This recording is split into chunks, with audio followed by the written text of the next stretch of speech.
नमस्कार दोस्तों, मैं प्रेम कुमार मंडल आप सभी के बीच लेकर आया हूं वस्तुनिष्ठ सामान्य विज्ञान। मेरा यूट्यूब चैनल का नाम है माइक्रो स्टडी सेंटर और मैंने इसमें एक सीरीज स्टार्ट किया था साइंस से रिलेटेड। आपको पता है जेएसएससी सीजीएल में इसे 20 क्वेश्चंस आएंगे और मुझे लगता है कि आप इस क्वेश्चन सेट को अगर पूरा पूरा देख लेंगे तो वो 20 क्वेश्चन आपसे छूटेंगे नहीं, यानी कि आप 60 आउट ऑफ 60 नंबर्स पा सकते हैं। और साथ ही साथ अन्य कोई भी सरकारी एग्जाम्स हो उसमें साइंस से रिलेटेड आपको पता है कि काफ़ी क्वेश्चंस पूछे जाते हैं जिसमें फिजिक्स, केमिस्ट्री और बायोलॉजी से रिलेटेड होते हैं और इसमें सिलेबस जो है अंडर क्लास 10 का ही रहता है। तो यहाँ जितने सारे क्वेश्चंस मैं लेकर आ रहा हूँ ये सारे एनसीईआरटी बेस्ड क्वेश्चन हैं और पूछे गए क्वेश्चंस हैं। तो आप इन सारे क्वेश्चनों को देखिए, एक एक करके वीडियो को देखिए तो आपको काफ़ी सहायता मिलेगी। ठीक है दोस्तों, चलिए मैंने एक चैप्टर इसका समाप्त कर दिया था। आज से दूसरा चैप्टर शुरू करूंगा। दूसरा चैप्टर में कंटेंट में आप देख सकते हैं। दूसरा चैप्टर का कंटेंट में आप देखेंगे तो आपको पता चलेगा कि इसमें जो है सेकेंड चैप्टर है आपका मैकेनिक्स से related, kinematics and motion under gravity. ठीक है, ये तीनों चैप्टर से एक एक क्वेश्चन आप देखेंगे, उस एक एक क्वेश्चन जो है एग्जाम्स में पूछे ही जाते हैं। तो चलिए इसको देख लेते हैं, क्योंकि फिजिक्स से जितने सारे चैप्टर्स होते हैं उन सभी चैप्टर से जो है दो दो क्वेश्चन, तीन तीन क्वेश्चन पूछे जाते हैं। ठीक है, तो चलिए दोस्तों आज का सेशन स्टार्ट करते हैं। और पहला चैप्टर तो खत्म हो गया था, उसमें लगभग 125 क्वेश्चंस थे। सेकंड चैप्टर आज से शुरू करते हैं। सेकंड चैप्टर है, देखिए इसको थोड़ा रोटेट कर लेता हूँ, ठीक है दोस्तों, ठीक है, ओके। तो देखिए ये रहा, ठीक है दोस्तों, ये रहा part 2 mechanics, kinematics and motion under gravity. ठीक है, तो इससे रिलेटेड क्वेश्चन हम लोग बनाना शुरू करते हैं। पहला क्वेश्चन देखिए आपके स्क्रीन पे है। पहला क्वेश्चन है, साइकिल और कारों में बॉल बियरिंग का प्रयोग होता है क्योंकि। देखिए दोस्तों, बॉल बियरिंग जो है ना, ये चैप्टर जो रिलेट करता है मैकेनिक्स से रिलेट करता है, उसमें आपने घर्षण पढ़ रखा है, फ्रिक्शन पढ़ रखा है, उस चैप्टर से रिलेट करता है। ठीक है, तो बॉल बियरिंग एक्चुअल में क्या करता है, बॉल बियरिंग किसी भी दो यंत्र है, यानी कि जो दो यांत्रिक वस्तुएं हैं उसके बीच में जो घर्षण है ना उसको कम करता है और उसके मूवमेंट को क्या करता है, बहुत आराम देता है, बहुत आसान करता है, उससे आवाज़ें बहुत कम होती है। ठीक है, तो उसके अकॉर्डिंग यहाँ पर देखते हैं हम लोग ऑप्शन में क्या क्या दे रखा है। पहला ऑप्शन दे रखा है, पहिया और धुरी के बीच संस्पर्श का प्रभावी क्षेत्र बढ़ जाता है। संस्पर्श का प्रभावी क्षेत्र नहीं दोस्तों, इसमें देखिए बॉल बेयरिंग बनाने का मतलब ये होता है कि हम जो है ना उसका स्पर्श जो होगा सतह के बीच में उसका क्षेत्र को कम करेंगे, जिससे क्या होगा, फ्रिक्शन कम होगा, घर्षण कम होगा, राइट। तो उससे क्या होगा, आवाज़ कम होगा, हीट जनरेशन कम होगा, ये सारे उसके फायदे हैं। तो सेकंड ऑप्शन देखिए, सेकंड ऑप्शन है, पहिया और धुरी के बीच संस्पर्श का वास्तविक क्षेत्र बढ़ जाता है। फिर से वही बात, ये भी नहीं होगा। ऑप्शन सी है, पहिया और धुरी के बीच संस्पर्श का प्रभावी क्षेत्र घट जाता है, ये होगा। उपयुक्त कथनों में से कोई भी सही नहीं है, तो इसका सही आंसर क्या हो गया दोस्तों, सी, ऑप्शन नंबर सी हो गया इसका सही आंसर। ठीक है, right. Next question, second question देखिए भूकंप से रिलेटेड है। भूकंप अधिकेंद्र क्या होता है, आपको पता है भूकंप अधिकेंद्र क्या होता है, जो भूकंप जहाँ से क्या कहते हैं, धरातल में जहाँ पर दिखाई देती है, ठीक है, पृथ्वी के ऊपरी सतह पे जहाँ दिखाई देती है उस बिंदु को हम लोग क्या कहते हैं, अधिकेंद्र कहते हैं। ठीक है, देखिए तो ऑप्शन कहाँ पर दिखा हुआ है, पृथ्वी के भीतर बिंदु जहाँ भ्रंश के पास संचलन होता है, नहीं, उसको तो फोकस कहते हैं। बिंदु जहाँ पर भूकंप लेखी अवस्थित होती है, नहीं, ये भूकंप लेखी जहाँ अवस्थित होती है उसको भी नहीं कहते हैं। और ऑप्शन सी है, संबंधित भूकंपों के समूह का सन्निकट केंद्र, नहीं, उस स्थान की प्रत्यक्षता ऊपर बिंदु जहां भ्रंश क्षेत्र के साथ संविदारण होता है, ये हो गया ऑप्शन डी इसका करेक्ट आंसर, राइट। फिर देखिए नेक्स्ट क्वेश्चन, क्वेश्चन नंबर 129, तो सुनामी किसके द्वारा नहीं होती है, आपको पता है सुनामी कई कारणों से आती है। सुनामी जो है समुद्र में आती है, तो देखिए भूकंप आएगा तो स्वाभाविक है सुनामी भी आ जाएगी। ठीक है, दूसरा प्रभंजन, तीसरा समुद्र तलीय भूस्खलन, अगर समुद्र के अंदर में भूस्खलन होती है तब भी तो सुनामी आने के चांसेस रहते हैं। ज्वालामुखी उद्गार होगा तब भी सुनामी आने के चांसेस होते हैं। तो ये प्रबंधन जो होगा, प्रबंधन के कारण जो है वो आपका सुनामी नहीं आएगा। ठीक है, ये क्या कहते हैं, सुनामी लाने के लिए क्या चाहिए, सुनामी लाने के लिए एक बहुत बड़ा फोर्स चाहिए, वो प्रबंधन नहीं करता है। ठीक है, okay. Question number 130, question number 130 क्या कहता है, तेल से अंशतः पूरा भरा हुआ एक टैंकर समतल सड़क पर आगे की ओर एक समान त्वरण से जा रहा है, तब क्या होगा। देखिए दोस्तों, अगर मान लीजिए आपका ये टैंकर है, ये टैंकर है, ठीक है, ये टैंकर है, उसमें क्या है, इसमें लिक्विड भरे हुए हैं, पूरा लिक्विड भरे हुए हैं। ठीक है, तो इसमें क्या होगा, जब एक समान त्वरण से जब मूव करेगा ना तो क्या होगा, ये वाटर जो है ना इस तरीके का एक क्या होगा, मतलब देखिए एक तरफ आप देखेंगे बेलनाकार आकृति जो होती है उसमें क्या होता है, एक तरफ वो वाटर झुक जाती है और इधर इस तरीके से आकृति बनाती है, ठीक है। तो ये क्या होता है, परवलयाकार होता है। देखिए परवलयाकार कहाँ पर दे रखा है, तो यहाँ पर दे रखा है ऑप्शन डी में। Option D is the right answer, परवलय वक्र का आकार हो जाएगा, ठीक है। Next question, question number 131, भारहीनता। आपको पता है दोस्तों भारहीनता मतलब क्या होता है? भारहीनता मतलब सीधा सीधा बात है, जहाँ ग्रेविटी नहीं होती है, ठीक है, जहाँ ग्रेविटी नहीं है वो भारहीनता होता है। वहाँ पर भार मतलब कोई भी वस्तु जो है भारहीन महसूस करेगा, हम भी रहेंगे तो भारहीन महसूस करेंगे। जैसे हम लोग निर्वात में अगर चले जाएं, निर्वात यानी कि कहाँ, यानी कि हमारे पृथ्वी का जो वातावरण है उससे बाहर चले जाएं, ठीक है, तो हमको वहाँ पर क्या होता है, भारहीनता का समान महसूस होता है, ठीक है। तो क्या क्वेश्चन देखिए, भारहीनता होती है, क्या होती है? जब गुरुत्वाकर्षण घटता है, गुरुत्वाकर्षण की शून्य स्थिति, निर्वात की स्थिति में, उपरोक्त में से कोई नहीं, ठीक है। तो देखिए ये जरूरी नहीं है कि आपका निर्वात जो कंडीशन है, निर्वात जो कंडीशन है ना, उसमें आपका भारहीन आप महसूस करो। देखिए निर्वात का मतलब तो केवल और केवल होता है कि वहाँ पर कोई भी मीडियम नहीं है, ठीक है, यानी कि वायु नहीं है। लेकिन गुरुत्वाकर्षण जहाँ शून्य होगा वहाँ पर क्या होगा, भारहीनता आपको महसूस होगी, राइट, ठीक है। नेक्स्ट क्वेश्चन, क्वेश्चन नंबर 131 शायद हम नहीं बनाएंगे। 131 क्या है, देखिए भारहीनता की अवस्था में एक मोमबत्ती की ज्वाला का आकार क्या हो जाएगा? देखिए दोस्तों, अगर ग्रेविटी होती है तो वो उस जो आग होती है ना उसको क्या करेगा, अपने तरफ खींचेगी। जब अपने तरफ खींचेगी तो उसका जो आकृति हो जाएगा वो आपको पता है कि वो आकृति कैसी हो जाती है। क्वेश्चन नंबर 132 सॉल्व कर रहे हैं, उसमें कैसे हो जाएगा, इस तरीके से हो जाता है ना, आपको पता है ना, इस तरीके से हो जाता है। तो जब है ही नहीं, ग्रेविटी है ही नहीं, तो क्या होगा, ये जो है ना एक्चुअल में ये इस तरीके से गोलाकार आकृति में रहेगा। क्यों? क्योंकि ये अपना जो क्षेत्रफल होता है ना उसको मिनिमम करना चाहता है। गोलाकार क्षेत्रफल जो होता है मिनिमम होता है, ठीक है। तो इसलिए इसमें जो होगा देखिए, अधिक छोटा हो जाएगा, अधिक लंबा हो जाएगा, गोलाकार हो जाएगा। देखिए गोलाकार हो जाएगा, ठीक है दोस्तों, इसका आंसर हो गया गोलाकार हो जाएगा, ठीक, right. Next question, question number 133। Question number 133 को छोड़ देते हैं, उसमें ऑप्शन गलत दे रखे हैं कुछ, ठीक है। फिर हाँ, ये देखिए क्वेश्चन नंबर 134 बहुत इंपॉर्टेंट है दोस्तों। क्वेश्चन नंबर 134 क्या कहता है? क्वेश्चन नंबर 134 कहता है जब गोला मध्य स्थान से गुजरता है तो त्वरण शून्य होता है। यानी कि ये जो है ना लोलक से रिलेटेड क्वेश्चन दे रखा है। हर अपवर्तन में दोलक दो बार किसी एक निर्दिष्ट वेग को प्राप्त करता है, सेकंड ऑप्शन में कहता है। थर्ड ऑप्शन कहता है दोलन के दौरान जब गोला चरम सीमा पर पहुंच जाता है तो उसकी गति और त्वरण दोनों शून्य होते हैं, और सामान्य लोलक का दोलन जो है आयाम धीरे धीरे घट जाता है। ऑप्शन 4 कहता है। तो देखिए आपको पता है लोलक ऐसा ऐसे रहता है, ठीक है। इसमें क्या करते हैं, इसमें हम इसको कुछ वेलोसिटी इधर से मान लीजिए दे दी है वेलोसिटी, तो ये क्या करेगा ना, ये एक मैक्सिमम पोजीशन तक पहुंचेगा, फिर वापस रिटर्न आएगा, फिर ये इधर जाएगा और इधर मैक्सिमम पोजीशन तक पहुंचेगा, ठीक है दोस्तों। तो आपको पता है जब मैक्सिमम पोजीशन तक कोई भी वस्तु पहुंचती है तो हाइट में चली जाती है, तो वहाँ क्या हो जाता है, वहाँ पर जो है ना वेलोसिटी जीरो हो जाता है, ठीक है। लेकिन यहाँ पर क्या होगा, एक्सलेशन जो होगा ना, त्वरण जो होगा वो मैक्सिमम हो जाएगा, ठीक है। और जब माध्य स्थिति में आएगा, जब माध्य पोजीशन में आएगा तो यहाँ पर क्या हो जाएगा, वेलोसिटी मैक्सिमम हो जाएगा। क्या हो जाएगा दोस्तों, वेलोसिटी मैक्सिमम हो जाएगा और एक्सलेशन कितना हो जाएगा, जीरो हो जाएगा। इसलिए यहाँ पर एफ इक्वल टू क्या हो जाएगा, जीरो हो जाएगा। फोर्स जो है वो यहाँ पर क्या हो जाएगा, जीरो हो जाएगा, ठीक है। ये तो इसका सिंपल सा कॉन्सेप्ट है। तो हम लोग यहाँ ऑप्शन में क्या देख रहे हैं, देखिए ये कॉन्सेप्ट मैंने बता दिया आपको। तो यहाँ पर देखिए जब गोला मध्य स्थान से गुजरता है तो त्वरण शून्य होता है, ये तो गलत है। हर अपवर्तन में पहला ऑप्शन तो गलत हो गया। दूसरा ऑप्शन क्या दिया, हर अपवर्तन में दोलक दो बार किसी एक निर्दिष्ट वेग को प्राप्त करता है। हाँ बिल्कुल करता है। दो वेग को, एक मैक्सिमम वेग हो गया, एक मिनिमम वेग हो गया ना, तो ये करता ही है। दोलन के दौरान जब गोला चरम सीमा पर पहुंचता है तो उसकी गति और त्वरण दोनों शून्य हो जाती है। नहीं, ठीक है, त्वरण के कारण ये गलत हो गया, ठीक है। वहाँ तो वेलोसिटी जीरो जरूर होती है। और फिर क्या है, सामान्य दोलक का दोलन आयाम समय के साथ साथ कम होता जाता है, बिल्कुल सही। ये तो ऑप्शन 2 एंड ऑप्शन 4 क्या है आपका करेक्ट है, ठीक है। तो इसका आंसर आप देख लीजिए कहाँ पर है, 2 एंड 4 नहीं दिया है। आंदोलन के दौरान ऑप्शन, इसका आंसर ऐसे तो ये सी बना रहा है, सी तो 1। हर पहला क्या, जब गोला मध्य स्थान से गुजरता है तो त्वरण शून्य होता है। ओ हाँ, ये तो मैंने बताया ना, नहीं नहीं नहीं नहीं नहीं, त्वरण शून्य नहीं होता है, ये गलत है, ठीक है, ये गलत है, ठीक है। तो मैं जो बता रहा हूँ वो आंसर सही है, ठीक है। चलिए नेक्स्ट,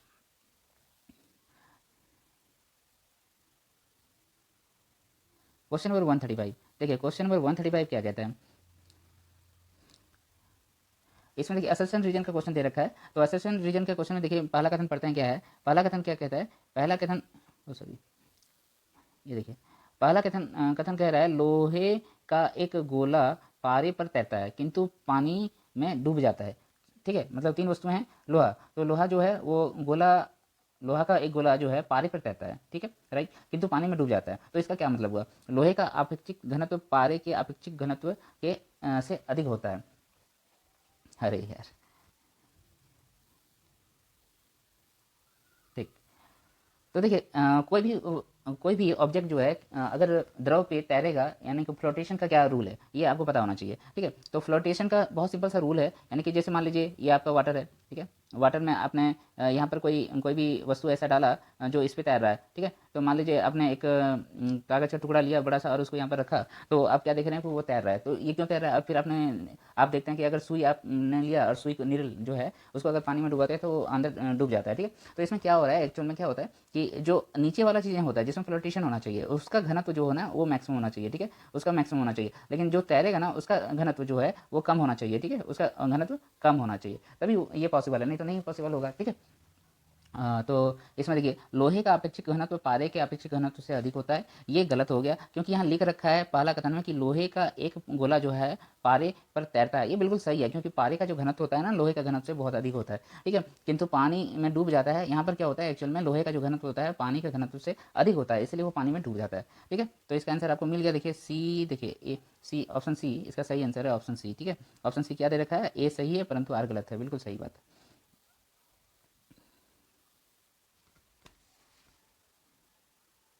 हाँ, देखिए क्वेश्चन नंबर 136 ये भी बहुत इंपॉर्टेंट क्वेश्चन है दोस्तों। देखिए क्वेश्चन नंबर 136 क्या कहता है,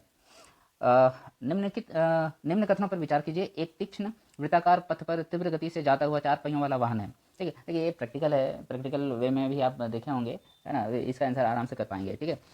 तो देखिए कोई भी गोलाकार पाथ पाथ है, कोई भी गोलाकार पाथ है, तो आप महसूस किए होंगे अगर कोई बाइक भी लेकर यहाँ पर जा रहा है, बाइक भी लेकर जा रहा है, तो क्या होगा कि ये अगर इस तरीके से गोलाकार पाथ है ना, इधर इसका रेडियस जो है वो इस ओर है, तो आप देखेंगे कि अगर बाइक बहुत ज़्यादा स्पीड में है तो वो इधर इधर की ओर झुक जाता है। इधर की ओर झुक गया तो बहुत अच्छा बात है, वो बच जाएगा। लेकिन अगर नहीं झुक पाया तो ये क्या होता है, इधर की ओर बाहर की तरफ फेंका जाता है। तो बाहर की तरफ फेंकाएगा कैसे बताइए? तो अंदर वाला जो टायर होता है, मान लीजिए टू व्हीलर नहीं होकर फोर व्हीलर है, फोर व्हीलर में आपको क्या होना चाहिए कि अंदर इधर इस ओर का जो टायर है वो ऊपर उठ जाएगा, वो ऊपर उठ जाएगा तो ये आराम से पलट जाएगा इधर और बाहर की तरफ फेंका जाएगा, ठीक है। तो इधर इधर की ओर फेंक दिया जाएगा, ठीक है। तो देखिए आंसर इसमें ऑप्शन से क्या क्या है, यही कॉन्सेप्ट है इस क्वेश्चन में। पहला है कि बाहरी पहियों पहियों पर उल्टेगा, बाहरी पहियों पर तो नहीं उल्टेगा दोस्तों, अंदर अंदर के पहियों पर उल्टेगा, ये बिल्कुल सही है। बाहर की तरफ फिसलेगा, बाहर की तरफ ही फिसलेगा, भागेगा तो बाहर की ओर ना, अंदर की तरफ फिसलेगा नहीं, ये बिल्कुल नहीं। तो यहाँ पर आप आगे जाके सर्कुलर मोशन में पढ़ेंगे तो उसमें पता चलेगा आपको दो तरीके का फोर्स होता है। आप केंद्रीय क्या कहते हैं इसको, centrifugal force and centripetal force, ठीक है। अभी केंद्र एंड अब केंद्र, ठीक है। तो इसका कॉन्सेप्ट भी आगे आएगा, हम लोग देख लेंगे, ठीक है। Next question, question number 137 question क्या कहता है दोस्तों, देखिए फिर से उसी से रिलेटेड क्वेश्चन है, ठीक है। एक मैदान में ए तथा बी दो स्थित बिंदु है। एक साइकिल सवार सी ऐसे जाता है कि कौन ए सी बी सदैव समकोण रहे। इस संदर्भ में निम्न कथनों में कौन सा एक कथन सही है? साइकिल सवार का पथ वृत्ताकार है, बिल्कुल वृत्ताकार होगा ही, है ना। ये एक्चुअल में क्या बोल रहा है ना कि इस तरीके से कोई पाथ है, ठीक है। तो इसमें क्या कर रहा है, ऐसे करके पाथ बना रहा है जिसपे ये 90 डिग्री हो रहा है। तो जब 90 डिग्री होता है तो आपको पता है ना कि अर्धवृत्त में 90 डिग्री बना रहा होता है, तो ये क्या होता है, एक वृत्ताकार पथ बन ही जाएगा, ठीक है। ओके देखिए अच्छा अच्छा क्वेश्चन बनाया हुआ है, बहुत सही है। देखिए फिर क्वेश्चन नंबर 138 देखते हैं। क्वेश्चन नंबर 138 भी बहुत अच्छे क्वेश्चन है। क्वेश्चन नंबर 138, यदि पृथ्वी का द्रव्यमान वही रहे और त्रिज्या 1% कम हो जाए तब पृथ्वी के तल पर जी का मान क्या होगा? ये बहुत अच्छा क्वेश्चन है दोस्तों। अगर आपको पता है जी का रिलेशन क्या होता है, आपको पता है जी इक्वल टू यानी कि ग्रेविटी, यानी कि गुरुत्व क्या कहते हैं इसको, गुरुत्व त्वरण कहते हैं। तो जी इक्वल टू क्या होता है, आपको पता है ना कि यूनिवर्सल कांस्टेंट है G, capital G, mass of the earth अपन क्या होता है, रेडियस आर ई का whole square, radius of the earth का होल स्क्वायर। तो इसमें यही कह रहा है कि आप देख सकते हैं कि देखिए जी और एम दोनों कांस्टेंट है, ठीक है, दोनों कांस्टेंट है। लेकिन आपको बता रहा है कि आर ई स्क्वायर जो है ना उसमें यानी कि रेडियस ऑफ अर्थ, उसमें क्या कर रहा है कि ये 1% की कमी कर दे रहा है, 1% घटा दिया जा रहा है। तो उसका आंसर आपको निकालना है कि जी का परसेंटेज में क्या अंतर आएगा। तो आप यहाँ से कैलकुलेशन करेंगे, एक बार जी डैश का कैलकुलेशन कर लीजिएगा। जब इसमें 1% का कमी हो गया तो आप कैलकुलेशन करने के बाद आपको मिलेगा, ये जो मिलेगा ऑलमोस्ट 2% मिलेगा, पूरा पूरा 2% नहीं लेकिन ऑलमोस्ट 2% मिलेगा, ठीक है दोस्तों। Okay right. Question next question, question 139, जब किसी पिंड को चंद्रमा से पृथ्वी पर स्थानांतरित किया जाता है तो क्या होता है? चलिए इसका पहले कॉन्सेप्ट आप देख लीजिए। कॉन्सेप्ट क्या होता है कि जी का वैल्यू, ठीक है, पूरा पूरा ये जो कॉन्सेप्ट है वो जी के वैल्यू पर डिपेंड करता है, ठीक है दोस्तों। आपको पता है कि एक द्रव्यमान होता है, किसी वस्तु में एक द्रव्यमान होता है, एक भार होता है। तो द्रव्यमान मतलब क्या होता है, उसमें कितनी मात्रा है, वस्तु की कितनी मात्रा है, यानी कि वो 100 किलोग्राम है, 2 किलोग्राम है, 1.5 किलोग्राम है, क्या है, कितना किलोग्राम है, वो हो गया आपका द्रव्यमान, ठीक है। और एक होता है भार, भार मतलब हो गया इंग्लिश में आप बोलेंगे तो इसको वेट हो गया, वेट मतलब क्या होता है, फोर्स हो गया। तो फोर्स जो होगा वो क्या होगा, फोर्स यानी कि हो जाएगा यहाँ पर अगर कैलकुलेट करेंगे फोर्स को तो फोर्स इक्वल टू हो जाता है mg, राइट। तो यानी कि जी के ऊपर डिपेंड करता है सारी सारी चीज़ें। तो जी का वैल्यू वैल्यू आपको पता होना चाहिए कि पृथ्वी का जो है वो जी का वैल्यू जो होता है वो चंद्रमा में जाएंगे तो वहाँ का जो वैल्यू होगा वो अलग होगा, सन में चले जाएंगे तो उसका भी अलग होगा। ईच एंड एवरी प्लानट का मतलब ग्रेविटी जो होता है अलग अलग होता है, सीधी सीधी सी बात है, ठीक है। तो हम लोगों को ये थोड़ा पता है कि चंद्रमा पे, क्योंकि चंद्रमा पे आदमी पहुंच चुका है तो हम लोग स्टडी कर चुके हैं चंद्रमा पर कितना जी का वैल्यू होता है। तो हम लोगों को इतना तो मालूम है कि जो चंद्रमा पर वैल्यू होता है, मून में जी का जो वैल्यू होता है वो अर्थ में जितना ग्रेविटी का वैल्यू होता है उसका बटा 6 होता है, 1/6 होता है, ठीक है। तो देखते हैं आप क्वेश्चन को बनाते हैं क्या होगा। तो यहाँ से एक बात आपको समझ में आ गई ना कि जो भार होगा वो चेंजेबल होगा, लेकिन द्रव्यमान जो है वो वस्तु की मात्रा है वो चेंजेबल नहीं होगा, ठीक है। तो पहला ऑप्शन देखते हैं, पृथ्वी पर उसका भार बढ़ जाता है तथा मात्रा घट जाती है। तो ध्यान दीजिएगा, भार बोल रहा है कि पृथ्वी पर बढ़ जाएगा और मात्रा जो है वो घट जाएगा, तो देखिए मात्रा तो कभी चेंज होगा ही नहीं, ठीक है। तो ये पहला ऑप्शन जो है वो तो बिल्कुल गलत है। दूसरा क्या बोल रहा है, पृथ्वी पर उसका भार घट जाता है, पृथ्वी पर उसका भार घट जाता है तो भार तो पृथ्वी पर घटेगा नहीं क्योंकि यहाँ पर जीव का मान तो बढ़ जाता है, तो ये गलत है। तीसरा है ऑप्शन, पृथ्वी पर उसका भार तथा मात्रा अपरिवर्तित रहता है। नहीं, अपरिवर्तित क्या रहता है, केवल मात्रा अपरिवर्तित रहता है। चौथा ऑप्शन क्या है, पृथ्वी पर उसका भार बढ़ जाता है, बिल्कुल, क्योंकि जी का मान बढ़ जाता है और मात्रा अपरिवर्तित रहता है, बिल्कुल ये सही है आंसर, ठीक है। तो ये कॉन्सेप्ट से बहुत सारे क्वेश्चन पूछे जाते हैं, इस पे पूरा फोकस रखिएगा, ठीक है, कि केवल मात्रा जो है अपरिवर्तित रहेगा और जो जी का वैल्यू के अकॉर्डिंग भार जो है घटेगा या फिर बढ़ेगा, राइट। ओके,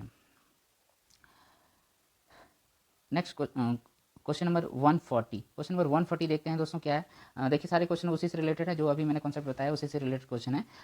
एक व्यक्ति जो है जिसकी पृथ्वी पर भार 62 किलोग्राम है, उसका भार चंद्रमा पर लगभग 10 किलोग्राम होगा, ये लिख रखा है, ठीक है। उसका किलोग्राम लगभग, क्योंकि g/6 हो जाएगा तो देख लीजिए उतना होगा ही, लगभग 10 किलोग्राम होगा, इसलिए लिख रखा है। तो अंतरिक्ष में इसका भार क्या होगा, मतलब इस क्वेश्चन ये जो डाटा दे रखा है ना उससे कोई मतलब ही नहीं है। मतलब क्या है, क्वेश्चन में लिख रखा है अंतरिक्ष में उसका भार क्या होगा, ठीक है। तो अंतरिक्ष में उसका भार क्या होगा कहने का मतलब, अगर है भार बोल रखा है, देखिए भार, तो अंतरिक्ष में अगर ग्रेविटी g=0 लेते हैं तो आपको पता है कि उसका भार क्या हो जाएगा, शून्य हो जाएगा, ठीक है। अगर लेते हैं तो अंतरिक्ष में, देखिए निर्वात और अंतरिक्ष बेसिकली हम लोग जानते हैं अंतरिक्ष में जो है ग्रेविटी का वैल्यू 0 हो जाएगा, लेते हैं, इसलिए उसका आंसर उसी के अकॉर्डिंग बनाना है, राइट। नेक्स्ट क्वेश्चन नंबर 1, देखिए नेक्स्ट क्वेश्चन देखते हैं।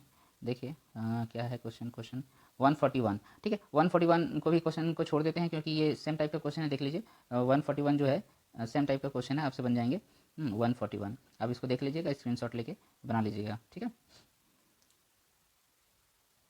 Okay, question number 142। Question number 142 ये भी एसोसिएशन रीजनिंग से क्वेश्चन है, और ये देखिए इसमें भी सेम क्वेश्चन दे रखा है, ठीक है। उसी तरीके का क्वेश्चन दे रखा है, तांबे का घनत्व कांच के घनत्व से अधिक होता है ना। पहला सेंटेंस लिख रखा था, देखिए एसोसिएशन में पहला क्या लिख रखा है, कथन ए में, तांबे के एक टुकड़े को तथा कांच के एक टुकड़े को एक ही ताप पर गर्म करते हैं, उसके बाद स्पर्श करने पर तांबे का टुकड़ा कांच के टुकड़े की अपेक्षा अधिक गर्म लगता है। ये तो ऑब्वियस बात है, अधिक गर्म तो लगेगा ही दोस्तों, क्योंकि आपको पता है तांबा जो है वो मेटल है, और मेटल क्या होता है, वो टेम्परेचर का है ना सुचालक होता है, जबकि कांच जो है टेम्परेचर का कुचालक है ना। फिर उसमें घनत्व भी क्या होता है, तांबा का ज़्यादा होता है और कांच का कम होता है, ये बिल्कुल सही है। देखिए तो इसका आंसर देखिए बहुत अच्छे से बन गया, कॉन्सेप्ट तो मैंने बता दिया, दोनों ही सही होंगे, ठीक है, दोनों ही एसोसिएशन रीजन दोनों ही सही है, ठीक है। इसका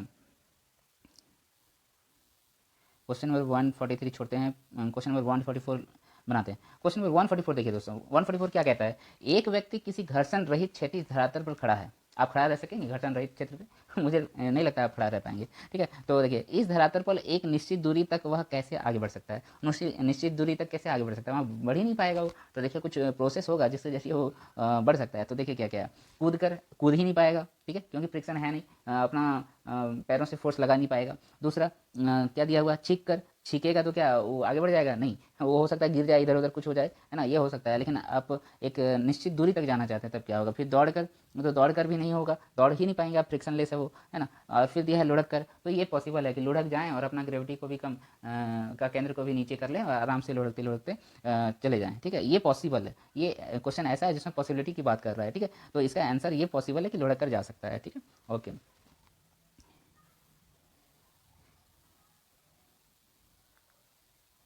चलिए क्वेश्चन नंबर 145 नहीं बनाएंगे, क्वेश्चन नंबर 146।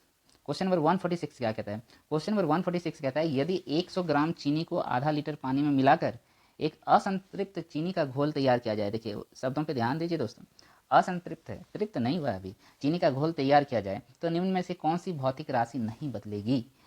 वाह, बहुत सुंदर क्वेश्चन है, भौतिक राशि इनमें से कौन सी नहीं बदलेगी। ऑप्शन चेक कर लीजिए, सबसे पहले घनत्व, घनत्व आपको पता है ना, घनत्व क्या होता है, मास पर यूनिट वॉल्यूम, है ना। जितना द्रव्यमान है, द्रव्यमान बटा आयतन जो होता है वो घनत्व होता है, ठीक है, ये घनत्व। ठीक, दूसरा द्रव्यमान, तो द्रव्यमान तो किसी का भी चेंज होता नहीं है दोस्तों, ठीक है। तो देखिए यहाँ, नहीं सॉरी, द्रव्यमान बोल रहा है यहाँ पर चीनी में, तो आधा लीटर पानी में, चीनी को आधा लीटर पानी में घोल रहे हैं, ठीक है, द्रव्यमान, तो द्रव्यमान तो चेंज हो ही रहा है, ठीक है। फिर बोल रहा है सांद्रता, सांद्रता मतलब क्या होता है, देखिए सांद्रता मतलब किसी घोल में सॉलिड की कितनी मात्रा है, ये उसकी सांद्रता होती है, ठीक है। तो जैसे यहाँ पानी और चीनी का घोल है, तो इसमें सांद्रता जो निकालेंगे, किसकी निकालेंगे, चीनी का निकालते हैं, ठीक है, कितना है, आधा लीटर पानी में कितना चीनी है, तो वो धीरे धीरे तो घोल रहे हैं, तो वो तो बढ़ ही रहा है, ठीक है, मतलब तो वो तो चेंज हो रहा है, ठीक है। और तीसरा है आयतन, ठीक है। तो देखिए सबसे पहले पहला ऑप्शन तो घनत्व है, तो घनत्व तो बढ़ा ही रहे हैं, घनत्व ना, वस्तु की मात्रा, मास पर यूनिट वॉल्यूम तो मैं बढ़ा रहा हूँ ना उसको, चीनी घोल रहा हूँ, तो घनत्व तो बढ़ेगा, है ना, घनत्व बढ़ेगा, द्रव्यमान भी बढ़ ही रहा है, ठीक है। तीसरा सांद्रता भी बढ़ रहा है। चौथा आयतन, आयतन तो देखिए क्या हो रहा है एक्चुअल में ना, जो वाटर है ना, वाटर अभी संतृप्त नहीं हुई है, मतलब क्या हो गया, इसमें जो मॉलिक्यूल्स के बीच में जो गैप है, उस गैप में जो है वो यहाँ पर क्या हो रहा है, शुगर का जो कण है वो आके आराम से इसमें बैठ जा रहा है अंदर में, ठीक है, और घुल जा रहा है, ठीक है। तो इससे क्या हो रहा है ना कि उसका जो वॉल्यूम है, आयतन जो है वो चेंज नहीं हो रहा है, राइट। तो इसमें हम लोग क्या देख सकते हैं, तो इसका सही आंसर हो जाएगा दोस्तों, इसका सही आंसर हो जाएगा आयतन। आयतन ऐसा भौतिक राशि है जो असंतृप्त चीनी में, बस ये असंतृप्त चीनी है तभी तक, अगर वो संतृप्त हो गया और उसके बाद फिर घोलना शुरू किए तो आयतन भी उसका बढ़ना शुरू हो जाएगा, ठीक है। Okay, question number 147, question number 147 क्या कहता है दोस्तों, देखिए वस्तु की मात्रा बदलने पर अपरिवर्तित रहेगा, वस्तु की मात्रा को बदल दिए तो क्या अपरिवर्तित रहेगा, भार, आयतन, द्रव्यमान, घनत्व, ठीक है। इसमें ये भी बहुत कॉन्सेप्चुअल क्वेश्चन है दोस्तों, बहुत अच्छा कॉन्सेप्ट है इसमें। वस्तु की मात्रा बोल रहा है, वस्तु की मात्रा यानी कि 1 kg आलू लाए थे आप, फिर अब 2 kg आलू ले आए, तब क्या होगा, मान लीजिए 1 kg चीनी लाए थे, अब 2 kg चीनी लाए, तो इससे क्या होगा, क्या भार में, भार क्या अपरिवर्तित रहेगा, आयतन क्या अपरिवर्तित रहेगा, द्रव्यमान क्या अपरिवर्तित रहेगा, या घनत्व अपरिवर्तित रहेगा, क्या रहेगा। तो देखिए दोस्तों, जब आप मात्रा बढ़ाते हो तो भार तो भाई चेंज होगा ही, ठीक है, मात्रा बढ़ा दिए तो भार तो अलग हो जाएगा। आयतन तो अब किसी छोटे से क्षेत्र में हमने क्या किया था, पहले मतलब पहले 1 kg चीनी लाए, अब 2 kg चीनी लाए, तो अब बात है वो ज़्यादा स्थान घेरेगा जी, है ना, स्थान ज़्यादा घेरेगा तो आयतन भी बढ़ जाएगा। अब द्रव्यमान, तो द्रव्यमान का भार, द्रव्यमान जो है वो भी मात्रा तो बढ़ा रहे हैं, 1 kg था 2 kg ला रहे हैं, तो द्रव्यमान तो बढ़ा रहे हैं।